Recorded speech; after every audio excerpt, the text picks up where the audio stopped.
திருவள்ளூர் மாவட்டம் பெரியபாளையம் அருகே இறால் பதப்படுத்தும் தொழிற்சாலையில் அம்மோனியா வாயு கசிவு. 2 தொழிலாளர்கள் உயிரிழப்பு, 5 பேர் கவலைக்கிடம்.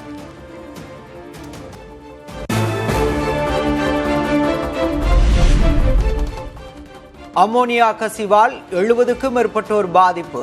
சென்னை ராஜீவ்காந்தி, ஸ்டான்லி உள்ளிட்ட மருத்துவமனைகளில் தொடர்ந்து தீவிர சிகிச்சை.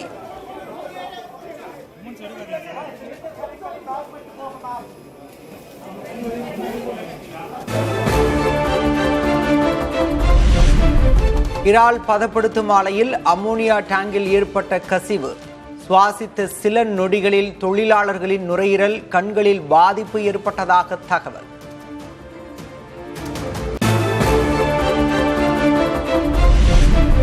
திருவள்ளூரில் வாயு கசிவு ஏற்பட்ட ஆலையில் இருந்த தொழிலாளர்கள் முகாமில் தங்க வைப்பு. தொழிலாளர்களுக்கு குப்பை வண்டியில் குடிநீர், உணவுப் பொருட்கள் கொண்டு செல்லப்பட்டதால் சர்ச்சை.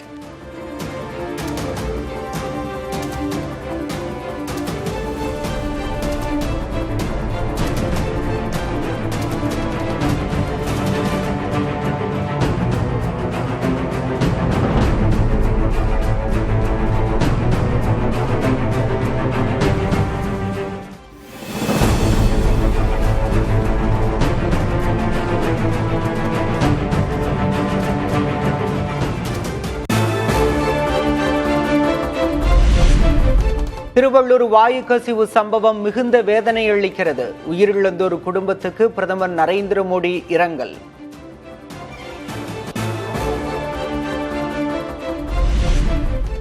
திருவள்ளூரில் அம்மோனியா கசிவால் இறந்தோர் குடும்பங்களுக்கு ஆளுநர் அர்லேக்கர் இரங்கல். இந்த துயர நிகழ்வு வேதனையை தருவதாக பதிவு. வாயு கசிவால் உயிரிழந்தோர் குடும்பத்துக்கு 2 லட்சம் ரூபாய் நிவாரணம் வழங்க முதல்வர் விஜய் உத்தரவு. தமிழ்நாடு அரசு செலவில் சொந்த மாநிலங்களுக்கு உடல்கள் அனுப்பி வைக்கப்படும் எனவும் அறிவிப்பு.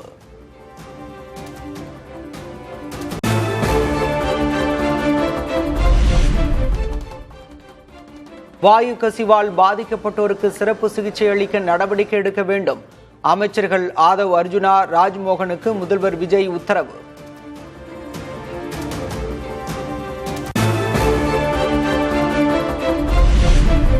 அம்மோனியா வாயு கசிவால் பாதிக்கப்பட்டவர்களை நேரில் சந்தித்து ஆறுதல் கூறிய அமைச்சர்கள் ஆதவ் அர்ஜுனா, ராஜ்மோகன். பாதிக்கப்பட்டோருக்கு உயர் சிகிச்சை அளிக்க நடவடிக்கை எடுக்கப்பட்டுள்ளதாக ராஜ்மோகன் பேட்டி.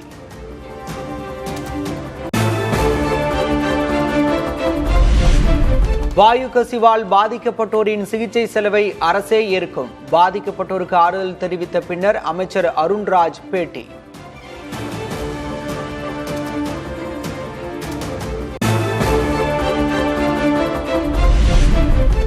திருவள்ளூரில் துயரமான சம்பவம் நேர்ந்துள்ளதாக அமைச்சர் குமார் வேதனை. பாதிக்கப்பட்டோருக்கு ஆறுதல் கூறிய அமைச்சர். ஐசியூலையும் ஒரு 20-22 பேர் இருக்காங்க, இங்கேயும் இருக்காங்க. அங்கே இங்கே ஸ்டான்லிக்கு சிகிச்சைக்கு ஒரு 15 பேர் அமைச்சிருக்கோம். 23 பேர் ஐசியூவில் இருக்காங்க.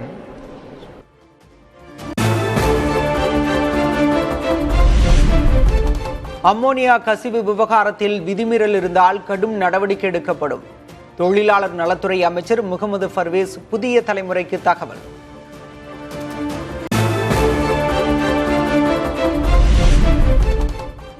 அம்மோனியா வாயு கசிவால் உயிரிழந்தோர் குடும்பத்துக்கு எதிர்க்கட்சி தலைவர் உதயநிதி ஸ்டாலின் இரங்கல். தொழிலாளர் நலனிலும் பாதுகாப்பிலும் அரசு எந்த ஒரு சமரசத்துக்கும் இடம் கொடுக்க கூடாது என வலியுறுத்தல்.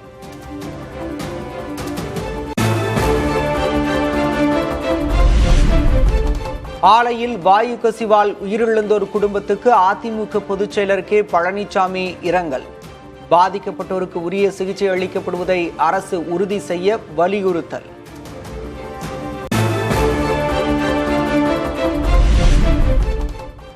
வாயு கசிவால் பாதிக்கப்பட்டு சிகிச்சை பெறுவோருக்கு தேமுதிக பொதுச் செயலர் பிரேமலதா நேரில் ஆறுதல். உயிரிழந்தோர் குடும்பத்துக்கு 5 லட்சம் ரூபாய் நிவாரணம் வழங்க வலியுறுத்தல். எனக்கு தெரிஞ்சு 2 லட்சம் ரூபாய் நிச்சயம் பத்தாது. ஏன்னா அவங்க எல்லாம் ஏழை குடும்பத்தை சேர்ந்தவங்க அப்படின்றது தெரியுது. பிழைப்பை தேடி தான் இங்க வந்திருக்காங்க. ஸோ ரீகன்சிடர் பண்ணி முதலமைச்சர் அவர்கள் அவங்க குடும்பத்திற்கு குறைந்தது 5 லட்சம் ரூபாயாவது தரணும்னு சொல்லி நான் கேட்டுக்கிறேன்.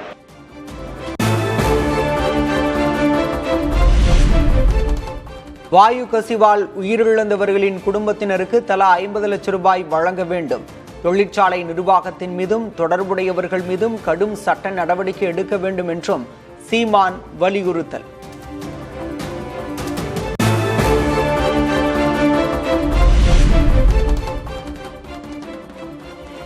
திருவள்ளூர் அருகே இறால் பதப்படுத்தும் ஆலையில் அம்மோனியா வாயு கசிவு ஏற்பட்ட சம்பவம்.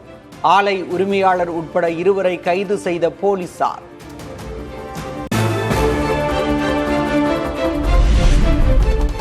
தேசிய பேரிடர் மீட்பு படையின் கட்டுப்பாட்டுக்குள் கொண்டுவரப்பட்ட வாயு கசிவு ஏற்பட்ட ஆலை மறு அறிவிப்பு வரும் வரை ஆலை இயங்க தடை.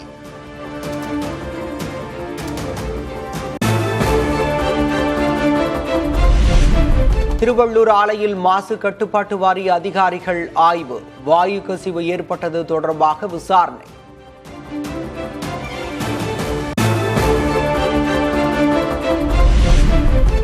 தூத்துக்குடி வாகைக்குளம் விமான நிலையம் அருகே திடீரென சக்தி வாய்ந்த சுழற்காற்று.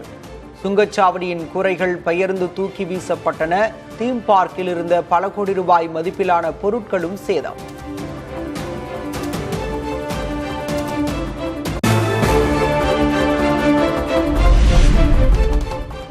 தூத்துக்குடியில் ஏற்பட்ட சுழற்காற்று பயங்கரமான அமெரிக்க சூறாவளி போன்றது அல்ல. உள்ளூர் வெப்பச்சலனத்தால் தற்காலிகமாக நிகழ்ந்த ஒரு தூசி சூறாவளியே என வானிலை மையம் விளக்கம்.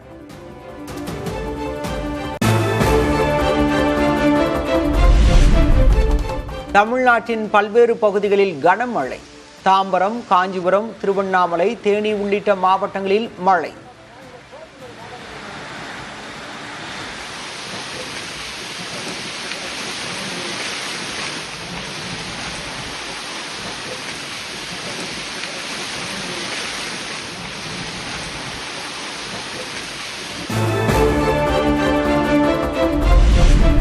கோவை, நீலகிரி உள்ளிட்ட 5 மாவட்டங்களில் இன்று கனமழை பெய்யும். ஒரு சில இடங்களில் பலத்த காற்று வீசக்கூடும் எனவும் எச்சரிக்கை.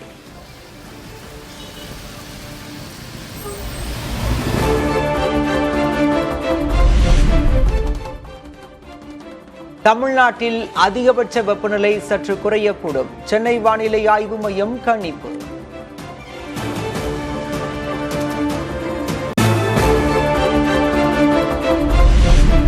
நாகை, மயிலாடுதுறை மாவட்டங்களைச் சேர்ந்த நிர்வாகிகளுடன் எடப்பாடி கே பழனிசாமி ஆலோசனை.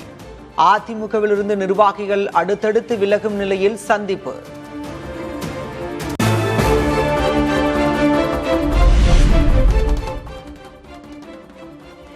திமுகவும் அதிமுகவும் இணைந்து ஒரே கட்சியாக செயல்பட்டால் கூட ஆச்சரியமில்லை. கொள்கைகளில் சமரசம் செய்து கொண்டு தங்களை தாழ்த்தி கொண்டுள்ளதாகவும் சிபிஎம் மாநில செயலர் சண்முகம் விமர்சனம்.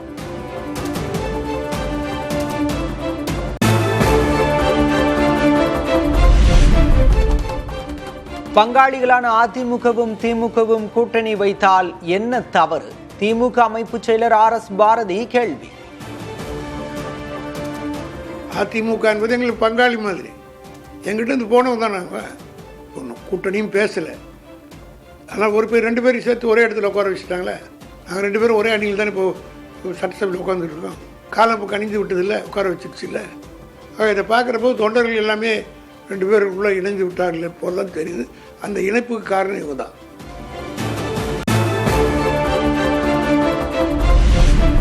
நாடு முழுவதும் நடைபெற்று முடிந்தது நீட் மறுதேர்வு. 22 லட்சம் மாணவர்கள் தேர்வு எழுதினர்.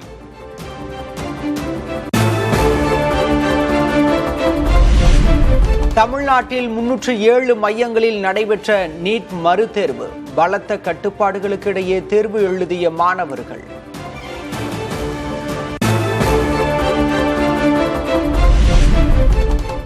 நீட் தேர்வே தேவையில்லை என்பதுதான் தங்களின் கருத்து என அமைச்சர் நிர்மல்குமார் பேட்டி. பாஜக ஆளும் மாநிலங்களில்தான் தவறு நடக்கிறது என்றும் விமர்சனம். இந்த நீட்டே தேவையில்லைன்றது தான் எங்களுடைய எண்ணமும் கூட. நீட்டே தேவையில்லை, இந்த நீட்டே மிகப்பெரிய குளறுபடி. அவர்கள் பாரதிய ஜனதா கட்சி இருக்கிற மாநிலங்கள்லயும் அவங்க இருக்கிற மாநிலங்களில் மட்டும்தான் இந்த தவறு நடக்குது. இப்போ கடந்த 2-3 வருஷங்களாவே இந்த தவறு நடந்துகிட்டே தான் இருக்கு.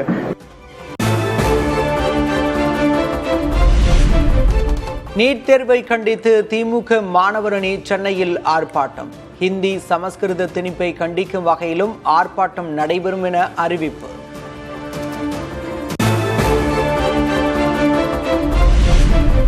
நீட் முறைகேடுகளை தடுக்க வலியுறுத்தி இரவு பகலாக கரப்பான் பூச்சி ஜனதா கட்சியினர் போராட்டம். முறைகேடுகளுக்கு பொறுப்பேற்று மத்திய கல்வி அமைச்சர் பதவி விலகவும் வலியுறுத்தல்.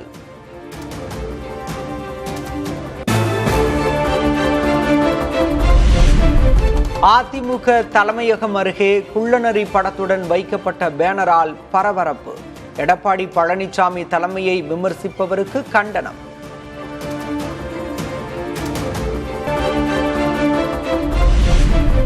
முதல்வர் பிறந்தநாளையொட்டி நடத்தப்பட்ட நிகழ்ச்சியில்தான் நடனமாடியதாக அமைச்சர் விஸ்வநாதன் விளக்கம். இளைஞர்கள் வற்புறுத்தியதால் அவர்களுடன் இணைந்து ஆடியதாகவும் பதில். முதலமைச்சருடைய பிறந்த நாள், எல்லா இளைஞர்களும் மாணவர்களும் யுவதிகளும் மகிழ்ச்சியில் இருக்கிற பொழுது என்ன கூப்பிட்டு நீங்களும் என்னோட கலந்துக்குங்கன்றாங்க. இளைஞர்களுக்கு மதிப்பு கொடுத்து என்ன தப்பாயிட போகுது? ஒரு தப்பும் கிடையாது.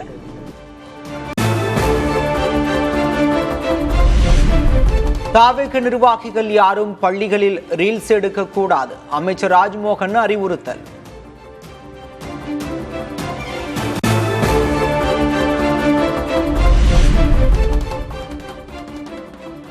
தாவேக ஆட்சியில் மதுபான பார்களில் மாமூல் வசூலிக்கப்படுவதாக தமிழக பாஜக தலைவர் நயினார் நாகேந்திரன் குற்றச்சாட்டு. தேர்தல் வாக்குறுதிகளை தாவேக அரசு நிறைவேற்றவில்லை என்றும் புகார்.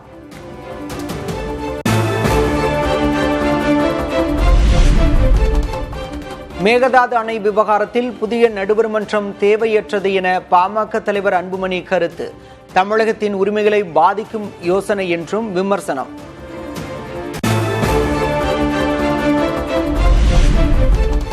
மேகதாது விஷயத்தில் ஒரு செங்கலை கூட எடுத்து வைக்க தமிழக காங்கிரஸ் அனுமதிக்காது. சின்ன விஷயத்திற்காக தாவேக காங்கிரஸ் உறவில் மாற்றம் வராது. இது நீண்ட நாள் உறவு எனவும் மாணிக்கம் தாக்கூர் உறுதி.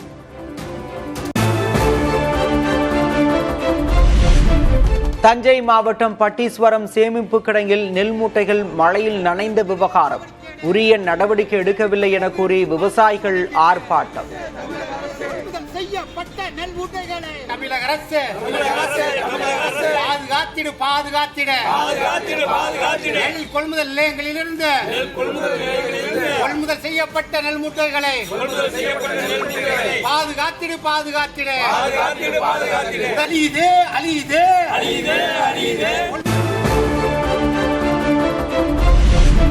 மழையில் நனைந்த நெல் மூட்டைகள் பிரிக்கப்பட்டு அரவை ஆலைக்கு அனுப்பப்பட்டதாக அமைச்சர் வினோத் புதிய தலைமுறைக்கு பிரத்யேக விளக்கம். இனி இதுபோன்று நடைபெறாத வகையில் நடவடிக்கை எடுக்கப்படும் என்றும் உறுதி.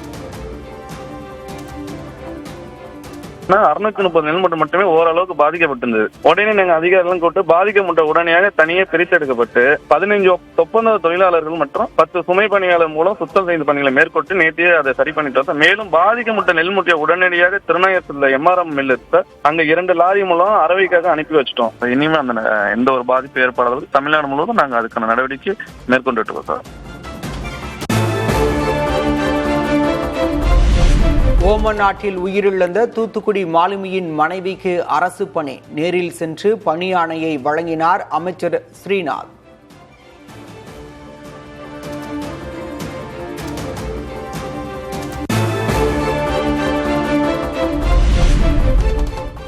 உள்நாட்டிலேயே கட்டப்பட்ட 3 போர்க்கப்பல்களை நாட்டுக்கு அர்ப்பணித்தார் பிரதமர் மோடி. இந்தியாவில் தயாரிக்கப்பட்ட ஆயுதங்கள், ராணுவ தளவாடங்களை 80 நாடுகள் வாங்குவதாகவும் பெருமிதம்.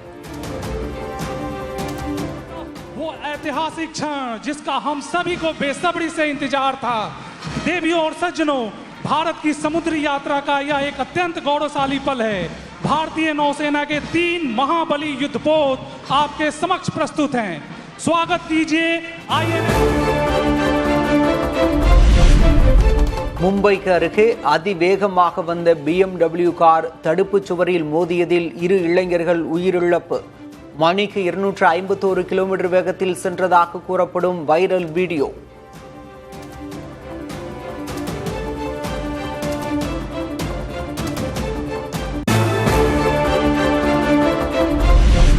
மேகாலயாவில் பெருமழையால் அடித்துச் செல்லப்பட்ட தேசிய நெடுஞ்சாலை. கொல்கத்தாவில் கனமழை பெய்ததில் நீட் தேர்வு எழுதச் சென்றோர் பாதிப்பு.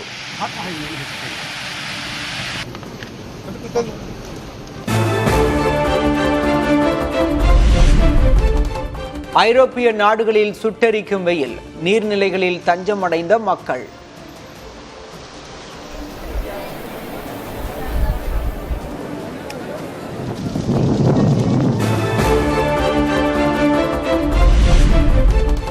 அமெரிக்கா ஈரான் இடையே அமைதி பேச்சுவார்த்தை சுவிட்சர்லாந்தில் தொடக்கம். அமெரிக்க துணை அதிபர் JD வான்ஸ், ஈரான் வெளியுறவு அமைச்சர் அப்பாஸ் அராக்சி உள்ளிட்டோர் பங்கேற்பு.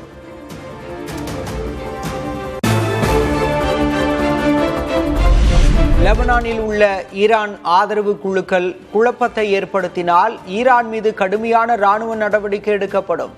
அமெரிக்க அதிபர் டொனால்ட் ட்ரம்பின் திடீர் எச்சரிக்கையால் பதற்றம்.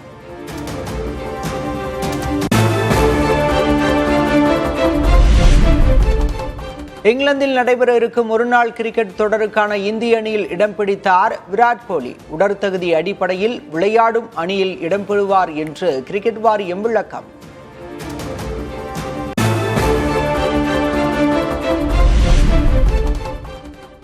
முத்தரப்பு கிரிக்கெட் தொடரை வென்றது இந்திய A அணி.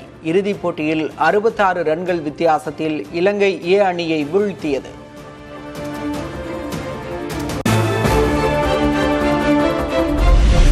கால்பந்து உலகக்கோப்பை தொடரில் ஸ்பெயின் அணி 4-0 என்ற கோல் கணக்கில் சவுதி அரேபியாவை வீழ்த்தியது.